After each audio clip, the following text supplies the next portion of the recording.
शरणागति भनेको केही पनि नगर्नु, यसको मतलब के हो त? जान्नका लागि सनातन धर्म प्रवचन श्रृङ्खला भाग 48 हेर्नुहोस्। राधे राधे। हिजो हामीले भगवानले अर्जुनलाई सबै धर्महरू परित्याग गर्ने आज्ञा किन दिनुभयो यसको बारेमा चर्चा गर्यौं र आज हामी शरणागतिको अभिप्राय केही पनि नगर्नु हो यसको बारेमा विस्तृत रूपमा चर्चा गर्नेछौँ। तर त्यसअघि आउनुहोस् यो प्रवचन श्रृङ्खलाको हामी सारांश संक्षिप्त रूपमा चर्चा गरौँ। सनातन धर्म प्रवचन श्रृङ्खलाको क्रममा अहिलेसम्म हामीले यही बुझ्यौँ कि हामी सबै अनन्त मात्राको प्रतिक्षण बढ्दै जाने र सधैँ रहिरहने आनन्द चाहन्छौँ र त्यो आनन्द वेदले बतायो भगवान नै हुनुहुन्छ। त्यसैले भगवानलाई प्राप्त गरेर नै हामी सुखी हुन सक्छौँ। भगवानलाई प्राप्त गर्ने केवल एउटा उपाय छ, कसरी? भगवानलाई जानेर। र भगवानलाई जान्नको निम्ति हामी वेद शास्त्रको शरणमा गयौँ। वेद शास्त्रले बताए कि भगवान जान्न सकिने तत्त्व नै होइन, किनकि भगवान इन्द्रिय मन बुद्धि भन्दा पर हुनुहुन्छ। त्यसैले हामी इन्द्रिय मन बुद्धिले उहाँलाई जान्न, अनुभव गर्न, ग्रहण गर्न सक्दैन। त्यसै गरी भगवान दिव्य हुनुहुन्छ, तर हामीसँग जान्नको लागि जुन साधन हुन् इन्द्रिय मन बुद्धि ती माइक छन्।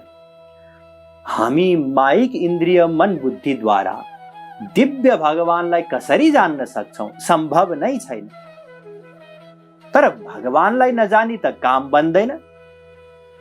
फेरि कसरी जान्न सकिन्छ भगवानलाई? वेद शास्त्रले नै बताए कि जसमाथि भगवानले कृपा गरिदिनुहुन्छ उसैले भगवानलाई जान्न सक्छ। तर भगवानले जथाभावी मन परी कृपा गर्नुहुन्न। उहाँको एउटा शर्त छ, जसले त्यो शर्त पूरा गर्छ उसमाथि भगवानले कृपा गर्नुहुन्छ र त्यो शर्तको नाम हो भगवत शरणागति। जब हामी भगवानको शरणमा जान्छौँ तब भगवानले हामीमाथि कृपा गरिदिनुहुन्छ। वास्तवमा त भगवानले निरन्तर कृपा गर्नुहुन्छ। यो त सम्झाउन बुझाउनको लागि सजिलो होस् भनेर यस प्रकारले बताइयो कि शरणमा गएपछि भगवानले कृपा गर्नुहुन्छ। भगवानले निरन्तर कृपा गर्नुहुन्छ, तर त्यो कृपाको लाभ हामी त्यति नै मात्रामा लिन सक्छौँ जति मात्रामा हामी भगवानको शरणमा जान्छौँ। र यही शरणागतिको सिद्धान्त नै वेद शास्त्रहरूमा बताइएको छ र गीताको सार पनि यही शरणागति हो। अर्जुन धर्मको पनि शरणमा थिए र भगवानको पनि शरणमा थिए, तर जबसम्म पूर्ण रूपले एकमात्र भगवानको शरणमा हामी जाँदैनौँ तबसम्म हाम्रो काम बन्दैन। त्यसैले भगवानले अर्जुनलाई धर्महरूलाई त्याग गरेर केवल उहाँको शरणमा जाने भनेर आज्ञा दिनुभयो। र जसै अर्जुन भगवानको शरणमा गए, जुन क्षण त्यही क्षण भगवानले कृपा गरिदिनु भयो र अर्जुनको अज्ञान सदाको निम्ति समाप्त भयो। त्यसैले शरणागति अनिवार्य हो। बिना शरणागति हाम्रो काम बन्दैन। पूर्ण शरणागति भगवानमा नै हुनुपर्छ। अब हामी यहाँसम्म त हामीले चर्चा गरिसक्यौँ यसअघि। अब हामी नयाँ विषय चर्चा गर्न जाँदैछौँ र त्यो नयाँ विषय हो शरणागतिको तात्पर्य हो केही पनि नगर्नु। हामीले शरणागति शरणागति शरणागति त भन्यौँ, तर त्यसको अर्थ के हो भने केही पनि नगर्नु।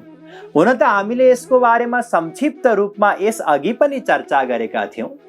जति बेला यो सिद्ध गर्नु थियो कि भगवान अकारण करुण हुनुहुन्छ, त्यति बेला संक्षिप्त रूपमा हामीले शरणागतिको परिभाषा बतायौं कि शरणागतिको अर्थ हो केही पनि नगर्नु, न त राम्रो कर्म गर्नु न त नराम्रो कर्म गर्नु।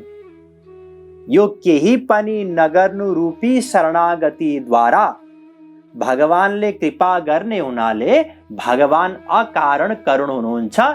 यस प्रकारले हामीले भगवानलाई अकारण करुण सिद्ध गरेका थियौं र त्यस क्रममा संक्षिप्त रूपमा यो प्रसङ्ग आएको थियो र हामीले यसबारे बुझेका थियौं कि भगवत शरणागतिको मतलब हो केही पनि नगर्नु।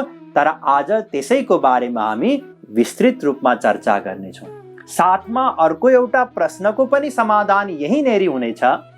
त्यो प्रश्न अथवा जिज्ञासा के हो भने, जुन गीताको सारको रूपमा हामीले चर्चा गरेका थियौं, शङ्कराचार्यजीले सन्यास परक मत बताउनु भएको थियो भने अन्य सन्तहरूले शरणागति परक मत बताउनु भएको थियो। हामीले अस्ति चर्चा गरेका थियौं, यहाँहरूले बिर्सिनु भएको छैन होला। र शङ्कराचार्यजीको मत खण्डन गर्ने क्रममा यही बताइएको थियो कि केही पनि कुनै पनि बहिरङ्ग कर्म नगर्नु, सबै कर्मको परित्याग गर्नु हामीबाट सम्भव छैन, यो बताइएको थियो। अब यहाँनेरि शरणागतिको परिभाषा त यो बताइयो केही पनि नगर्नु, सबै कर्महरूको परित्याग गर्नु र केही पनि नगर्नु, यसमा भिन्नता के छ त? यो जिज्ञासाको अनि शरणागति भनेको केही पनि नगर्नु हो, त्यसको विस्तृत व्याख्या यी दुवै सम्बन्धित हुन् एक अर्कासँग। त्यसैले हामी सँगसँगै चर्चा गर्नेछौँ। आउनुहोस् सबैभन्दा पहिले त यी दुईटाको बीचमा भिन्नता के हो त्यसको बारेमा बुझौँ। सबै कर्महरूको परित्याग गर्नु र केही पनि नगर्नु, यसको भिन्नता के हो?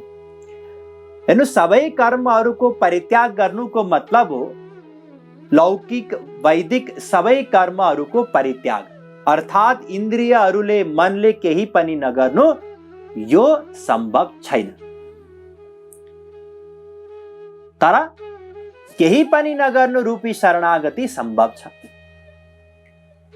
यो एउटा अन्तर।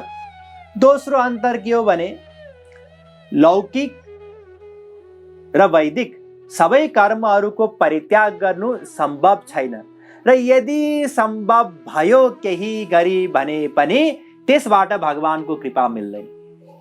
तर केही पनि नगर्नु रूपी शरणागतिद्वारा भगवत कृपा मिल्छ, यो दोस्रो भिन्नता। र तेस्रो भिन्नता, सबै समस्त कर्महरूको परित्याग गर्दाखेरि त्यो अवस्थामा यदि सम्भव भयो भने त्यो साधक या त्यो जीवले अवश्य केही पनि कर्म गर्दैन, किनकि उसले सबै कर्महरूको परित्याग गरिसकेको छ। तर केही पनि नगर्ने रूपी शरणागतिमा शरणागत भइसकेपछि पनि त्यो जीवले, त्यो साधकले कर्म गरेको देखिन्छ।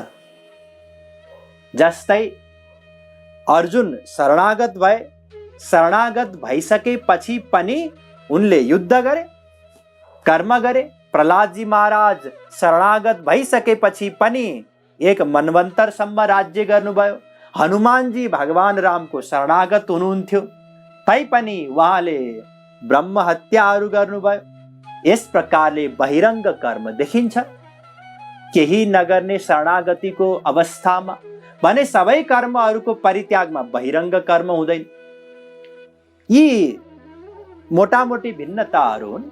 अब जब केही नगर्नु रूपी शरणागतिको विस्तृत व्याख्या हुनेछ, यी दुईटाको भिन्नता अझ प्रष्ट रूपमा बुझिनेछ। त्यसैले आउनुहोस् केही पनि नगर्नुको वास्तवमा तात्पर्य के हो यसको बारेमा चर्चा गरौँ। हेर्नुस्, केही पनि नगर्नु यो एउटा स्थितिको नाम, अवस्थाको नाम हो। साधना गर्दा गर्दै अहिले हामीमा कर्तृत्वाभिमान छ, म गर्छु, म गरेर देखाइदिन्छु, एउटा भाव छ। तर त्यो अवस्थामा पुगेपछि कर्तृत्वाभिमान केही पनि रहँदैन। जुन अवस्थाको निरूपण स्वयं भगवानले गीतामा गर्नुभएको छ, तस्य कार्यम न विद्यते, गीता 3:17, अर्थात् कुनै पनि कार्य हुँदैन त्यो अवस्थामा पुगेर। कसरी? एउटा दृष्टान्तद्वारा बुझ्नुहोस्। मानिलिनुहोस् हामी एउटा गाडी चलाउँदैछौँ, यो अहिलेको हाम्रो अवस्था हो, शरणागति नहुँदाको अवस्था। त्यति बेला छेउमा भगवान हुनुहुन्छ, किनकि भगवान त नित्य निरन्तर हामीसँगै हुनुहुन्छ। हामी गाडी चलाइरहेका छौँ, अर्थात् हामी गरिरहेका छौँ। अहिले जब हामीले गाडी चलाउन बन्द गरिदिन्छौँ, छोडिदिन्छौँ, अनि भगवानलाई नै त्यो स्टेरिङ समाउन दिन्छौँ, उहाँले नै जब गाडी चलाउन थाल्नुहुन्छ, त्यसपछि हाम्रो स्थिति हुनेछ केही पनि नगरेको स्थिति। अब बाहिरबाट हेर्दा के देखिन्छ? गाडी चलिरहेको देखिन्छ, तर चलाउनेवाला को हुनुहुन्छ? भगवान हुनुहुन्छ, हामी चलाउनेवाला होइनौँ। जुन शङ्कराचार्यजीले बताउनु भयो सबै कर्मको परित्याग गर्नु, त्यो एक प्रकारले गाडी चलाउन नै बन्द गर्नु, जुन सम्भव छैन। तर जुन शरणागतिमा हामीले केही नगर्नु भनेर चर्चा गर्यौं, शरणागतिको परिभाषा, त्यसको अभिप्राय हो गाडी आफूले नचलाउनु, केही नगर्नु, ताकि भगवानले अब गाडी चलाउनुहुन्छ। अघि जुन बताइयो, शरणागत भइसकेपछि पनि अर्जुनले युद्ध गरेको देखिन्छ, तर वास्तवमा अर्जुनले युद्ध गरेका होइनन्। अर्जुन भित्र बसेर भगवानले नै अर्जुनको प्रत्येक कार्य गर्नुहुन्छ। तुलसीदासजी महाराजले रामायण लेख्नु भएको होइन, उहाँले लेखेको भए हामी मान्दैनथ्यौं। उहाँ भित्र बसेर भगवान रामले लेख्नु भएको, त्यसैले हामी रामायणलाई मान्दछौं। अझै अर्को एउटा उदाहरणद्वारा बुझ्नुहोस्। यो शरणागतिको मतलब केही पनि नगर्नु जुन हामीले परिभाषा बतायौं, यसको अझै बुझ्नको लागि यसको बारेमा एउटा दृष्टान्त प्रस्तुत गर्न जाँदैछु। जस्तै युद्ध हुँदाखेरि मानिलिनुहोस् कुनै एउटा सैनिक या एउटा सेनाले आत्मसमर्पण गर्यो, अर्थात् शरणागत भयो शत्रु सेनाको अगाडि। त्यसपछि के गर्छ उसले? अब उसले केही पनि गर्दैन। अब जुन शत्रु सेना हो, जसको शरणमा ऊ गयो, उसले उठ भन्यो भने उठ्छ, बस भन्यो भने बस्छ, हतियार राखिदे, हतियार राखिदिन्छ। हाम्रो पक्षमा युद्ध गर, हाम्रो पक्षमा युद्ध गर्छ। उसले जे बतायो त्यही त्यही गर्छ, अर्थात् आफूले केही पनि गर्दैन। यो केही पनि नगर्नुको मतलब अझै एउटा उदाहरणद्वारा बुझ्नुहोस्। जस्तै मानिलिनुहोस् भर्खरै जन्मेको एउटा बच्चा छ, नवजात शिशु। उसले के गर्छ? उसले केही पनि गर्दैन। उसले केही पनि नगर्ने भएको कारणले गर्दा उसको प्रत्येक कार्य उसको आमाले गरिदिनुहुन्छ। ऊ त बिचारा भोक लाग्यो पनि भन्न सक्दैन, आफ्नो आमालाई पनि चिन्दैन, केवल एउटा काम गर्छ, रोइदिन्छ, पुकार गर्छ केवल। बाँकी आमाले बुद्धि लगाउनुहुन्छ कि अघि भर्खरै खाना खाएको, भोक लागेर त पक्कै होइन होला, अब उहाँले बुद्धि लगाउनुहुन्छ, यो कारणले गर्दा होला। जति जति बच्चा हुर्किँदै जान्छ, जति जति उसले आफ्नो कार्य केही गर्दै जान्छ, त्यति नै मात्रामा उसको आमाले पनि उसको कार्य कम गर्दै जानुहुन्छ। र जब उसले आफ्नो सबै कार्य स्वयं गर्न थाल्छ, तब आमाले केही पनि गर्नुहुन्न। ठीक यसै गरी अहिले हामी हाम्रो सबै कर्म हामी स्वयं गर्दछौँ, र जति जति साधना गर्दै हामी कम गर्दै जान्छौँ, त्यति त्यति भगवानले हाम्रो केही गर्दै जानुहुन्छ। यसमा बराबर हिसाब छ। हामी 10% भगवानको शरणमा गयौँ, भगवानले 10% कृपा गर्नुहुन्छ। 20% गयौँ, उहाँले 20% कृपा गर्नुहुन्छ। अहिले हामी भगवानको शरणमा छैनौँ, त्यसैले भगवानले हाम्रो केवल हिसाब राख्नुहुन्छ। एको देवः सर्वभूतेषु गूढः सर्वव्यापी सर्वभूतान्तरात्मा कर्माध्यक्षः सर्वभूताधिवास साक्षी चेता केवलो निर्गुणश्च। श्वेताश्वतरोपनिषद 6:11।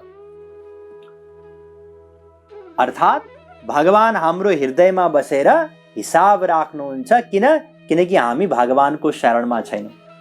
त्यो गाडी चलाउँदाखेरि यसले ठिक चलायो, यसले ठिक चलाएन, उहाँले जज गरेर बस्नुहुन्छ। किनकि गाडी त हामी चलाइरहेका छौँ, अहिले हामी शरणमा छैनौँ भगवानको। र जसै जसै हामी भगवानको शरणमा जाँदै पुग्छौँ, त्यति नै मात्रामा भगवानले हामीमाथि कृपा गर्नुहुन्छ।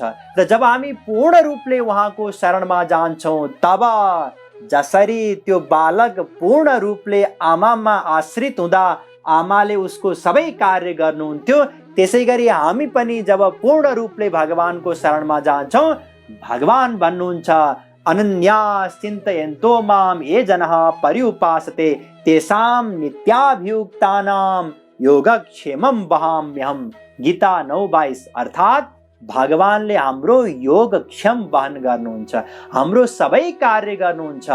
योगक्षम वहन भन्नाले जे हामीलाई प्राप्त छैन त्यो हामीलाई प्रदान गर्नुहुन्छ, र जे हामीलाई प्राप्त छ त्यसको उहाँले सदाको निम्ति रक्षा गरिदिनुहुन्छ। भगवानले स्पष्टसँग बताउनु भएको छ, ये तु सर्वाणि कर्माणि मयि सन्न्यस्य मत्पराः अन्येनैव योगेन मां ध्यायन्त उपासते। गीता 12:6। तेषामहं समुद्धर्ता मृत्यु संसार सागरात् भवामि न चिरात् पार्थ मय्यावेशित चेतसाम। गीता 12:7। अर्थात् भगवान भन्नुहुन्छ, जब हामी केही नगर्ने अवस्थामा पुग्छौँ, आफ्नो सबै कर्म भगवानलाई समर्पित गरेर केवल भगवानको ध्यान गर्दै उहाँको भक्ति गर्छौँ, तब भगवानले हामीमाथि कृपा गर्नुहुन्छ। यो सिद्धान्त हो। यस प्रकारले यहाँहरूले केही पनि नगर्नु केलाई भनिन्छ बुझ्नुभयो होला। यो एउटा अवस्थाको नाम हो, जुन अवस्थामा पुगेर हामी केही गर्दैनौँ, मतलब हामी सबै थोक भगवानलाई नै छोडिदिन्छौँ। अब भगवानले हाम्रो सब थोक गर्नुहुन्छ। यो अवस्थाको नाम हो केही पनि नगर्नुको अवस्था। र यो सिद्धान्त केवल सनातन धर्ममा मात्रै होइन, अन्य धर्ममा पनि छ। जसरी हामीले शरणागतिको प्रसङ्गको चर्चा गर्ने क्रममा शरणागतिको प्रभाव अन्य धर्ममा पनि छ भनेर चर्चा गर्यौँ, त्यसै गरी यो केही पनि नगर्नुको सिद्धान्त पनि अन्य धर्ममा पनि छ। जस्तै ताओ धर्ममा आउनुहोस्। ताओ धर्म प्राय चीनमा प्रचलनमा छ। चीनमा 2वटा धर्महरू बढी प्रचलनमा छन्। एउटा हो ताओ धर्म र अर्को हो कन्फ्युसियन धर्म। र ताओ धर्मको मुख्य पुस्तक हो ताओ ते चिङ। त्यसमा बताइएको छ, the student of knowledge aims at learning day by day. The student of Tao aims at losing day by day. By continual losing one reaches doing nothing. He who conquers the world often does so by doing nothing. ताओ ते चिङ। अर्थात् अरू व्यक्तिहरू हरेक दिन केही नयाँ सिक्न चाहन्छन्। उनीहरूको लक्ष्य हुन्छ म केही सिकौँ। तर जुन ताओ धर्मका अनुयायीहरू हुन्, उनीहरू हरेक दिन यही लक्ष्य राख्छन् कि म गुमाउँदै जाउँ, र बारम्बार गुमाउँदै गएर एक दिन उनीहरू केही पनि नगर्ने अवस्थामा पुग्छन्। र जसले यो संसारलाई जित्दछ, मायाबाट पार पाउँछ, संसारबाट पार पाउँछ। कसरी पार पाउँछ? केही पनि नगरेर नै उसले पार पाउँछ। र जबसम्म उसले केही गर्छ, when one is compelled to do something, the world is already beyond his conquering. जबसम्म कसैले केही गर्दछ, कर्तृत्व विमान राख्दछ, तब आपसे आप संसार उबाट अपार हुन जान्छ, पार पाउन सक्दैन संसारको। हेर्नुस्, ताओ ते चिङले पनि यही बतायो कि केही नगर्नाले नै जीवले यो संसारबाट पार पाउन सक्छ। र यही कुरा ईसाई धर्ममा पनि बताएको छ। If any man is to come to God, he must be empty of all works and let God work alone. John Towler भाइ। उनले बताए कि यदि कोही भगवानको समीपमा जान चाहन्छ, भगवानलाई प्राप्त गर्न चाहन्छ भने उसले आफ्नो सबै कर्म समर्पित गर्नुपर्छ। ऊ केही नगर्ने स्थितिमा पुग्नुपर्छ र भगवानलाई नै आफ्नो सबै कर्म गर्नको निम्ति दिनुपर्छ। यही त हामीले पहिले बतायौं शरणागतिको चर्चा गर्ने क्रममा। त्यसै गरी अर्का एकजना सेन्ट जोन भए, saint John of the cross, उनले बताए the more the soul cleaves to created things, relying on its own strength by habit and inclination, the less is it disposed for this union, because it does not completely resign itself into the hands of God, that He may transform it supernaturally. अर्थात जति जति हामी आफ्नो बलमाथि निर्भर रहन्छौं, चाहे स्वभावले गर्दा चाहे आसक्तिले गर्दा हामी स्वयं गर्दछौं, त्यति नै मात्रामा हामी भगवानबाट टाढा हुन्छौं।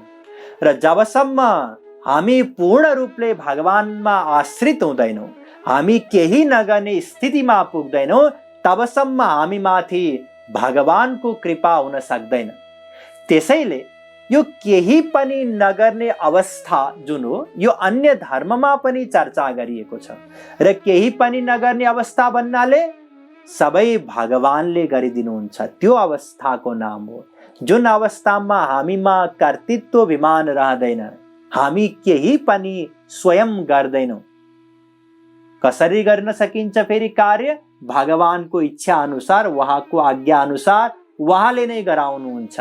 त्यो स्थितिको नाम हो केही पनि नगर्ने स्थिति अथवा शरणागति।